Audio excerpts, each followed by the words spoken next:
جو اللہ کے مقرب بندے ہیں، بارگاہ الہی میں مقبولین ہیں، ان کا امتحان زیادہ لیا جاتا ہے اور وہ بھی ان کے درجات بلند کرنے کے لیے ہوتا ہے؟ دیکھیے ان کا امتحان زیادہ ہوتا ہے، یہ تو حدیث مبارک میں ہے۔ ٹھیک ہے، حدیث مبارک میں بخاری شریف کی حدیث ہے، صلی اللہ فرمایا کہ سب سے زیادہ شدید بلا اور آزمائش جو ہے یہ انبیاء علیہ السلام پر آتی ہے، اللہ، پھر جو ان کے بعد افضل ہے ان پہ آتی ہے، پھر جو ان کے بعد افضل ہے ان پر آتی ہے۔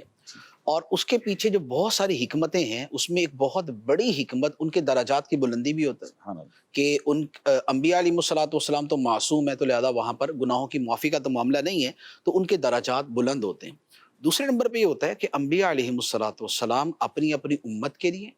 اور اس کے علاوہ باقی دنیا کے لیے رول ماڈل ہوتے ہیں، واہ،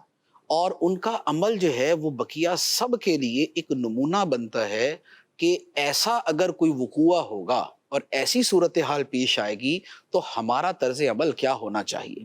اسی لیے قرآن پاک میں آپ دیکھیں کہ ہم تو امت محمدیہ علیہ صاحبہ صلاۃ والسلام ہیں، ظاہری اعتبار سے تو یہ ہوتا کہ ہمارے سامنے صرف نبی پاک علیہ الصلوۃ والسلام کے واقعات ہوتے ہیں کہ آپ ہمارے لیے اسوہ حسنہ ہیں، آپ ہمارے وہ نبی ہیں جن کی شریعت کی ہم نے پیروی کرنی ہے۔ لیکن اس کے باوجود قرآن مجید کے اندر نبی پاک صلی اللہ تعالیٰ علیہ وسلم کا سب سے زیادہ تذکرہ ہے، اور احادیث کا تو پورا ذخیرہ ہی آپ کے بارے میں ہے، لیکن اس کے باوجود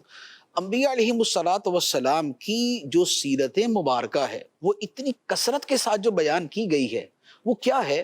کہ ہر نبی کی زندگی بذات خود پوری جامع ہوتی، کوئی بھی نبی جو ہے اس کی زندگی میں نقص نہیں،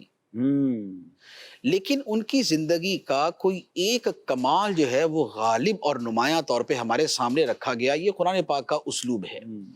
آدم علیہ الصلوۃ والسلام کی توبہ کہ ایک عمل بھول کر کیا پھر بھی توبہ کر رہے ہیں، اور ان کی بھول کا خود خدا فرما رہا ہے کہ بھولے،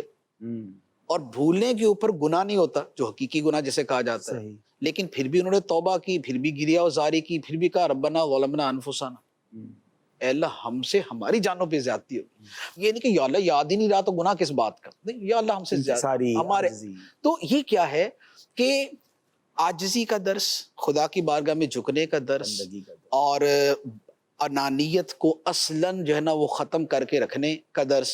اللہ کی بارگاہ میں توبہ کا درس، یہ وہ ہے۔ نوح علیہ الصلوۃ والسلام کا شکر اور صبر اور تبلیغ اور جذبہ تبلیغ اور ولولہ تبلیغ اور جوش تبلیغ، وہ 950 سال کا۔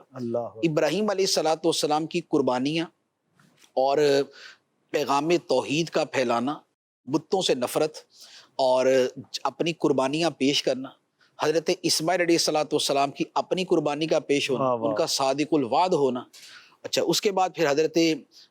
اسحاق علیہ الصلوۃ والسلام، حضرت اسحاق علیہ الصلوۃ والسلام کی بھی سیرت میں ایک جسے کہتے ہیں نا ایک ٹھنڈک اور ایک روانی اور ایک بہت پولائٹنس۔ حضرت یعقوب علیہ الصلوۃ والسلام اولاد جدا ہوئی، حضرت یوسف علیہ الصلوۃ والسلام جدا ہوئے، اور فصبر جمیل، انہوں نے صبر کیا۔ اس کے ساتھ اب حضرت یوسف علیہ الصلوۃ والسلام کی سیرت ساتھ میں چل رہی ہے، کتنا صبر ہے، تو کتنا صبر ہے، قدم قدم پہ صبر ہے۔ ادھر سے جو بھائیوں نے سلوک کیا، کنویں میں ڈالا، نکالے گئے، بیچے گئے، اس کے بعد پھر گناہ سے بچنے کے اعتبار سے، پھر اس کے بعد جیل میں ڈالے گئے، پھر جیل کے اندر ایک عرصہ گزرا، تو یہ سارے کے سارے جو ہے یہ امتحانات ہیں۔ تو جتنے انبیاء علیہ الصلوۃ والسلام ہیں، ہر ایک کی زندگی جامع اور کامل، لیکن اس کا کوئی ایک پہلو جو ہے وہ بطور خاص ہمارے سامنے رکھا گیا۔ سلیمان علیہ الصلوۃ والسلام کی بادشاہت رکھی گئی، ایوب علیہ الصلوۃ والسلام کا صبر رکھا گیا، یوسف علیہ الصلوۃ والسلام کی جیل کی زندگی اور تقوی کا جو واقعہ ہے وہ رکھا گیا۔ تو یہ سب جو ہے یہ ہمارے لیے، تو انبیاء کی زندگی نے ہمارے لیے چونکہ نمونہ بننا تھا، اس لیے ان سارے امتحانات سے ان کو گزارا گیا۔ تو درجات کی بلندی، امتحانات کا ہونا، پھر اس کے ساتھ امتوں کے لیے ہمارے لیے نمونہ قائم ہونا، تو یہ وہ حکمتیں ہیں کہ جن کی وجہ سے سبحان اللہ۔